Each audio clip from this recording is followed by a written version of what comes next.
Assalamualaikum warahmatullahi wabarakatuh. Di sini saya Lutfiatur Rahma dari PAI 4B akan memaparkan mata kuliah materi PAI SMP tentang menghindari minuman keras, judi, dan pertengkaran.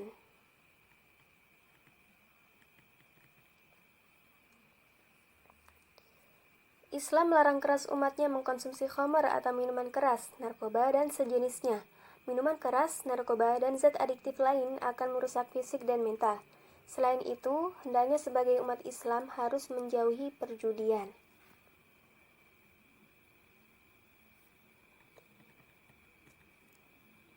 Minuman keras identik dengan kata khamar dalam bahasa Arab yang secara bahasa artinya adalah semua yang menutupi akal dari materi apapun. Adapun secara syariat, khamar adalah semua yang memabukkan, baik berupa jus atau sari buah, atau rendaman dari anggur atau lainnya, atau dalam keadaan dimasak maupun tidak dimasak.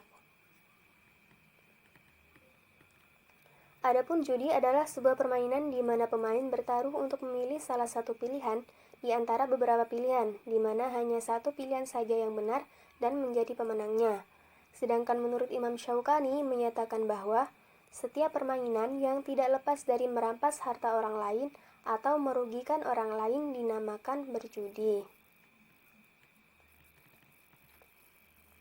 Dalam pembahasan kedua hal tersebut dapat dikaitkan dengan ayat Al-Quran Surat Al-Ma'idah ayat 90-91 yang berbunyi, A'udzu billahi minasyaitonir rajim. Bismillahirrahmanirrahim.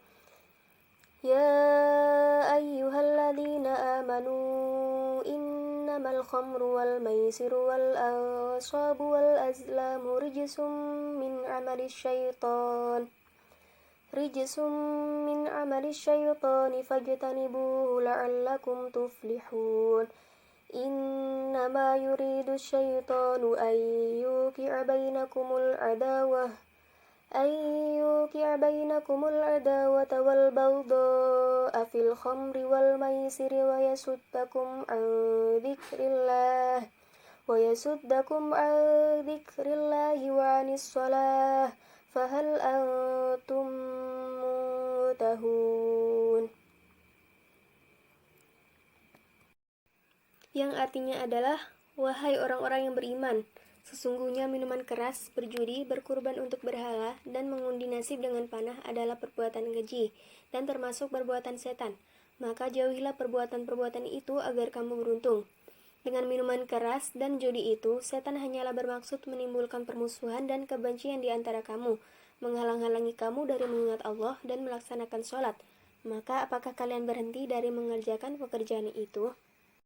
Pada kedua ayat tersebut, Allah Subhanahu wa Ta'ala secara tegas menyatakan diharamkannya khamar, yang mana khamar ini mampu menutup kesadaran akal manusia dan melarang perjudian yang mencakup seluruh jenis pertaruhan dan lainnya, yang di dalam prakteknya terdapat taruhan dari kedua belah pihak dan perbuatan tersebut dapat menghalangi dari mengingat Allah. Pernyataan ini merupakan pernyataan yang tegas dan keras karena menjajarkannya dengan ansab, yakni kegiatan memberi sesajen atau sesaji kepada berhala, dan azlam, yakni mengundi nasib dengan anak panah atau sejenisnya sebelum melakukan sesuatu dan mengurungkan niat darinya apabila hasilnya buruk atau tidak baik. Bahkan menamakannya sebagai rijis. Rijis ini suatu kata yang di dalam Al-Quran hanya dipakai untuk hal-hal yang sangat keji dan sangat buruk. Juga menganggapnya sebagai perbuatan setan, padahal sebagaimana yang kita mafhum, perbuatan setan ini hanyalah kekejian dan kemungkaran belaka. Kemudian pada ayat selanjutnya, yakni ayat 91, merupakan bagian dari hikmah, bagian dari alasan diharamkannya khamr dan judi. Allah Ta'ala telah memberikan nikmat yang banyak kepada manusia, salah satunya nikmat akal. Dengan akal ini, manusia berbeda dengan hewan lainnya. Ketika khamr menyebabkan manusia kehilangan nikmat akal, akan memicu permusuhan dan kebencian di antara orang-orang yang beriman, menghalangi dari sholat dan zikir kepada Allah. Karena orang yang meminum khamr akan mengakibatkan hilang kesadarannya, maka dari itu Allah mengharamkannya. Allah Subhanahu wa Ta'ala juga meminta agar kedua hal itu dijauhi, dan dengan menjauhinya akan memperoleh jalan menuju keberuntungan, yakni mendapatkan kehidupan mulia di dunia dan mendapatkan surga di akhirat kelak. Kemudian selanjutnya adalah pertengkaran. Pertengkaran merupakan suatu peristiwa di mana satu pihak dengan pihak yang lain mengalami perbedaan persepsi, pendapat, maupun pemikiran sehingga menyebabkan kedua belah pihak maupun lebih saling bertengkar baik melalui lisan maupun melalui tindakan.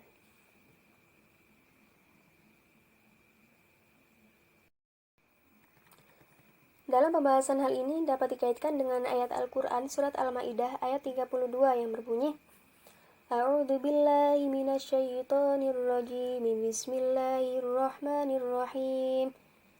Min ajli dzalika katabna 'ala bani Israila annahu man qatala nafsan bighairi nafsin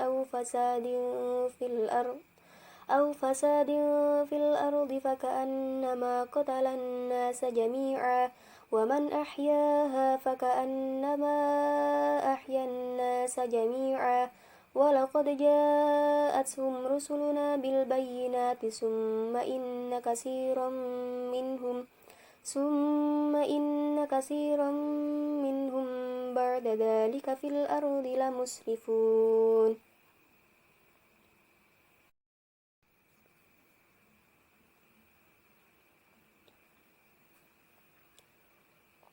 Yang artinya adalah, oleh karena itu kami tetapkan suatu hukum bagi Bani Israel, bahwa barang siapa membunuh seseorang bukan karena orang itu membunuh orang lain, atau bukan karena berbuat kerusakan di bumi, maka seakan-akan dia telah membunuh semua manusia. Barang siapa memelihara kehidupan seorang manusia, maka seakan-akan dia telah memelihara kehidupan semua manusia. Sesungguhnya Rasul kami telah datang kepada mereka dengan membawa keterangan-keterangan yang jelas, tetapi kemudian banyak di antara mereka setelah itu melampaui batas di bumi. Dalam ayat ini Allah menegaskan bahwa tindakan kekerasan yang bisa berakibat kepada pembunuhan sangat dilarang. Meskipun dalam ayat ini disebutkan bahwa larangan membunuh itu ditujukan kepada Bani Israel, tetapi pada hakikatnya larangan ini berlaku untuk seluruh manusia di dunia. Allah Subhanahu wa Ta'ala berfirman karena pembunuhan dilakukan oleh anak Adam alaihissalam, yakni Qabil terhadap saudaranya yaitu Habil, secara zalim dan permusuhan. Maka kata Bana ala Bani Israila, kami tetapkan suatu hukum bagi Bani Israel, yakni kami syariatkan serta kami beritahukan kepada mereka annahu man qatala nafsan bighairi nafsin aw fasadin fil ardi faka'annama qatalan nasa jami'a, bahwa barang siapa yang membunuh seorang manusia bukan karena orang itu membunuh orang lain atau bukan karena membuat kerusakan di muka bumi, maka seakan-akan dia telah membunuh manusia seluruhnya. Maksudnya adalah barang siapa yang membunuh seseorang tanpa sebab, seperti karena kisos atau karena berbuat kerusakan di muka bumi, dan dia menghalalkan pembunuhan tersebut tanpa sebab dan tanpa kejahatan, seakan-akan ia telah membunuh manusia seluruhnya, karena bagi Allah tidak ada bedanya antara satu jiwa dan jiwa yang lainnya. Kemudian, waman ahyaha faka'annama ahyan nasa jami'a, dan barang siapa yang memelihara kehidupan seorang manusia, maka seolah-olah dia telah memelihara kehidupan manusia semuanya. Maksudnya adalah barang siapa yang memelihara kehidupan manusia, yaitu mengharamkan pembunuhan atas suatu jiwa dan meyakini hal itu, berarti dengan demikian telah selamatlah seluruh umat manusia. Firman Allah selanjutnya, walaqad ja'ashum rusuluna bil bayyinat, dan sesungguhnya telah datang kepada mereka rasul-rasul kami dengan membawa keterangan-keterangan yang jelas, yaitu dengan hujjah, bukti, dan dalil-dalil yang jelas. Kemudian selanjutnya, summa inna katsiran minhum ba'da dzalika fil ardi lamusrifun.